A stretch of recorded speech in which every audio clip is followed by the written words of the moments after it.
Hi, this is Raj, your host, Unleashing Talent. Welcome to another podcast. And today we are going to talk about motivation and the power of motivation and how we can remain motivated and how we can bring somebody else also into the motivation zone. Here's a quick thought on what motivation is.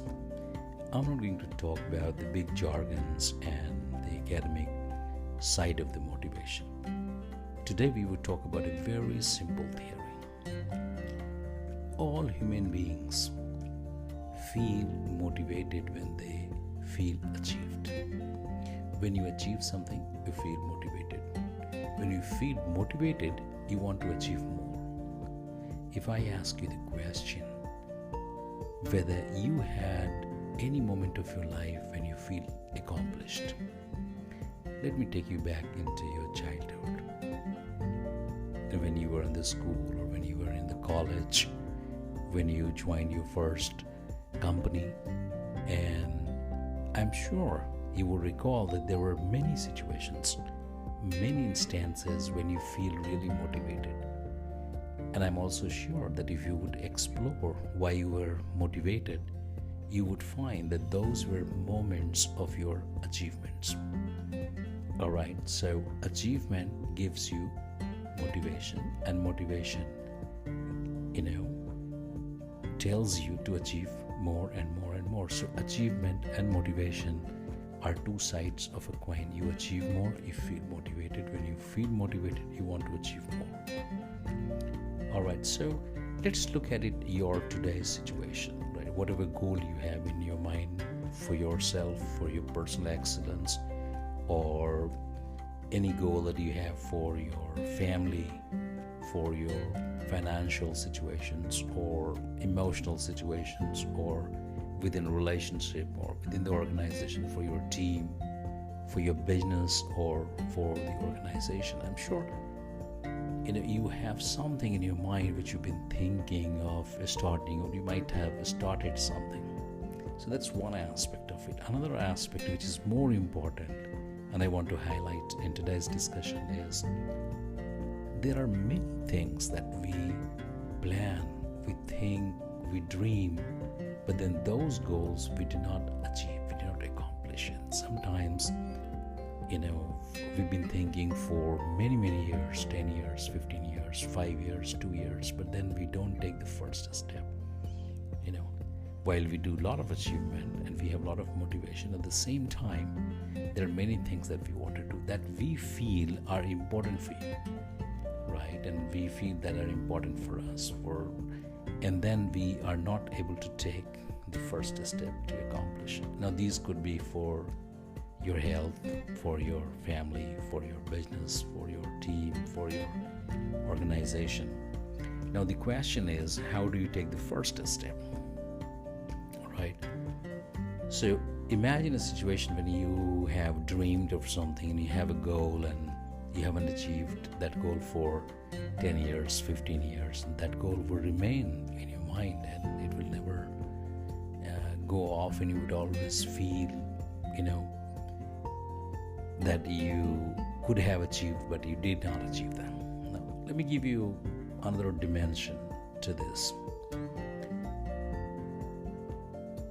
When you are not able to accomplish something, or when you're not able to achieve something which you thought you would, then you find reasons and excuses, and you start thinking about why you would not be able to do, and why you've not been able to do it, and why you cannot do it. So you start thinking more about situations that did not allow you to achieve that. All right, so that's how I think it happens, right? I'm sure if you look into any of the things that you wanted to do and it is on hold, I'm sure you would find that there is a solid reason why you're not able to do that. Now, let's get into the next stage of understanding motivation and achievement, especially if there is a roadblock or if there is an issue for you to move further.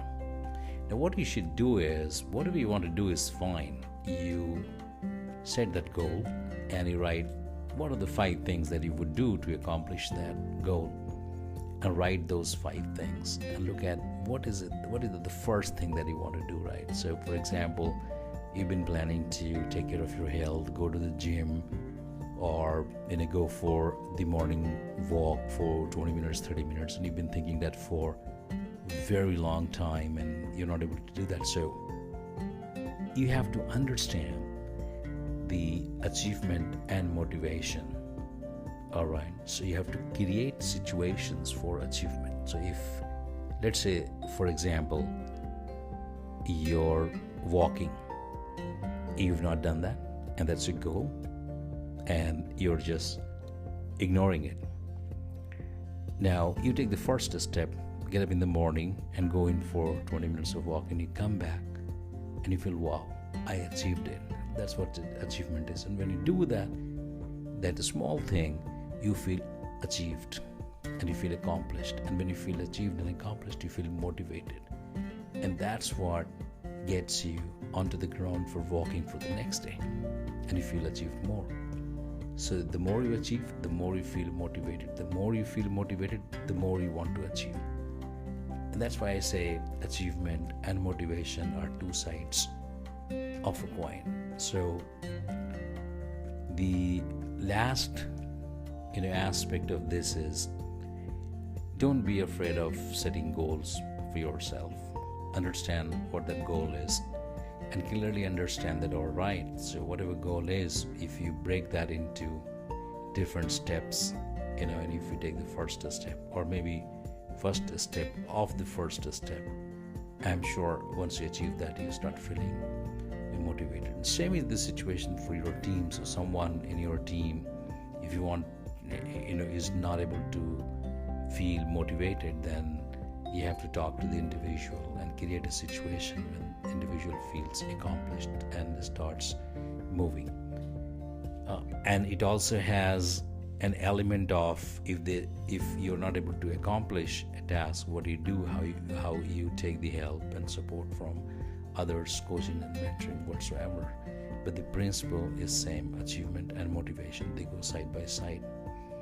So the next time when you want to feel motivated, do something and achieve it and feel the sense of accomplishment, and I'm sure you will feel motivated. That's how I feel motivation and achievement are. Thanks a lot for your time. Hope you like this podcast.